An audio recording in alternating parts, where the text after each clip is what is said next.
ગુજરાતના મુખ્યમંત્રી ભૂપેન્દ્રભાઈ પટેલ અને નાણામંત્રી કનુભાઈ દેસાઈ દ્વારા 2025-26નું આજે બજેટ રજૂ કરવામાં આવ્યું છે। ત્યારે આ વર્ષે 3,70,250 કરોડનું પુરાતનવાળું અને આંકડાની માયાજાળ સાથેનું બજેટ એમણે રજૂ કર્યું હોય એવું અમને લાગે છે। જે રીતે એમણે દિલ્હી, મહારાષ્ટ્ર, રાજસ્થાન અને મધ્યપ્રદેશમાં ત્યાં 500 રૂપિયાના ગેસના બાટલો આપવાની પહેલ કરી છે। હોળી અને દિવાળી એક ગેસ મુક્ત આપવાની એમણે પહેલ કરી છે। એવી જ રીતે મહિલાઓને 2,500 રૂપિયા આપવાની પહેલ કરી છે। તેવી જ રીતે યુવાનોને બેરોજગાર ભથ્થું આપવાની પહેલ કરી છે। વૃદ્ધ પેન્શન વધાવીને 2,500 આપવાની પહેલ કરી છે।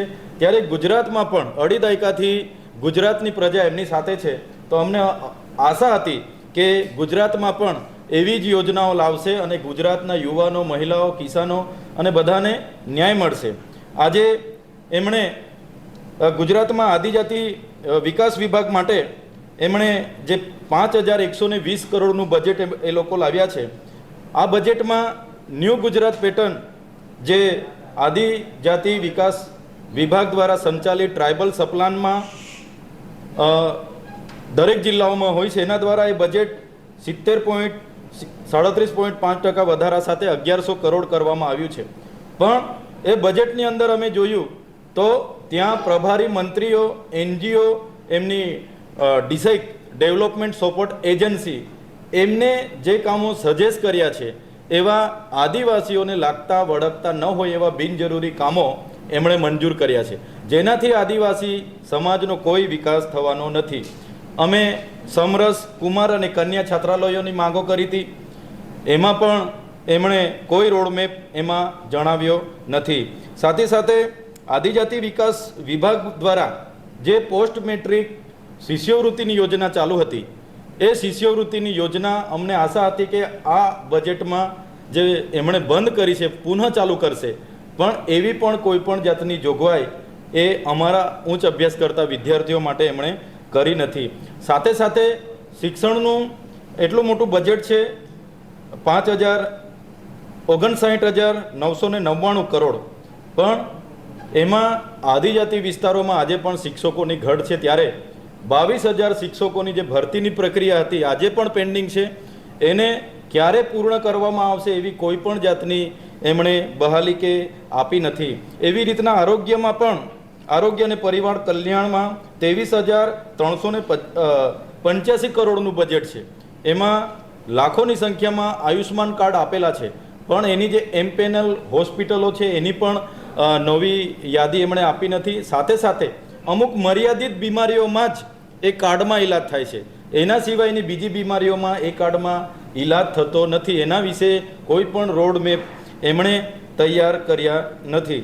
સાથે સાથે નર્મદા જળ સંપત્તિ અને કલ્પસર વિભાગમાં 25,641 કરોડની જોગવાઈ કરી છે।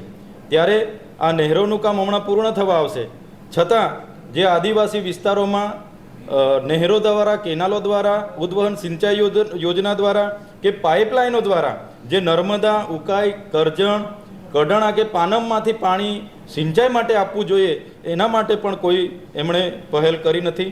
સાથે ભાડભૂત બેરેક યોજના માટે 876 કરોડ રૂપિયાની એમણે જોગવાઈ કરી છે, પણ ત્યાં જે લોકોની જમીનો ગઈ છે એની વળતરની કોઈ વાત આમાં જોગવાઈમાં કરવામાં આવી નથી।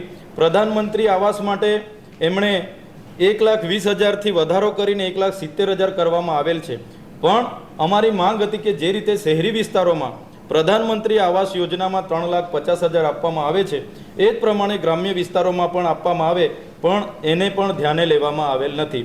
સરસ્વતી સાધના યોજના અંતર્ગત 84 કરોડ રૂપિયાની જોગવાઈ કરવામાં આવેલ છે, પણ 2023-24, 2024-25ની સાયકલો આજે પણ જે વિનામૂલ્ય મળવી જોઈએ તે આજ દિન સુધી મળી નથી, એની માટે પણ કોઈ એમણે જોગવાઈ કરી નથી। અને દાહોદ ખાતે ગ્રીનફિલ્ડ એરપોર્ટ માટે 210 કરોડ રૂપિયાની જોગવાઈ એમણે કરી છે, પણ ત્યાંની કોઈ પણ ગ્રામસભા, ત્યાંની જમીનના માલિકની સહમતિ કે કોઈ પણ જાતની પ્રોસેસ વગર બારોબાર એરપોર્ટની, ગ્રીનફિલ્ડ એરપોર્ટની જરૂર ત્યાં ન હોવા છતાં એમણે જાહેરાત કરી છે। ત્યારે એવી જ રીતે કિસાન સૂર્યોદય યોજનાની એમણે વાત કરી છે, પણ આજે પણ આદિવાસી વિસ્તારોમાં દિવસે વીજળી આપવાની કિસાન સૂર્યોદય યોજના ક્યાંય ચાલુ નથી।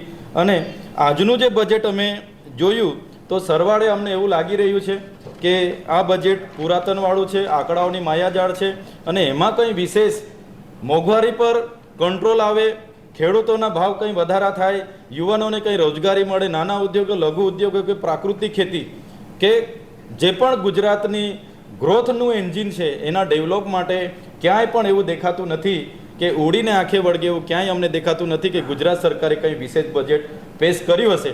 તો અમને જે આશા અને અપેક્ષા હતી ગુજરાત સરકાર પર કે ગુજરાતની જનતાને ધ્યાને રાખીને બજેટ બનાવવામાં આવશે, પણ એવું ક્યાંય જોયું નથી કે ક્યાંય દેખાતું નથી. ક્યાંક ને ક્યાંક રોડ રસ્તા હોય કે તમામ જગ્યાઓ પર એમના એનજીઓ, કોન્ટ્રાક્ટરો અને એમના પ્રભારી મંત્રીઓના હવાલાના આધીન એમના જે ઇશારે આયોજનો બધા થયા છે, ત્યારે એ ચોક્કસ ને ચોક્કસ આ બજેટમાંથી આવનારા દિવસોમાં ખૂબ મોટી ગેરરીતિઓ બહાર આવશે એવું અમે સ્પષ્ટ માનીએ છીએ. આ બજેટથી અમને જે અપેક્ષાઓ હતી એમાં પાણી ફરી વળ્યા છે.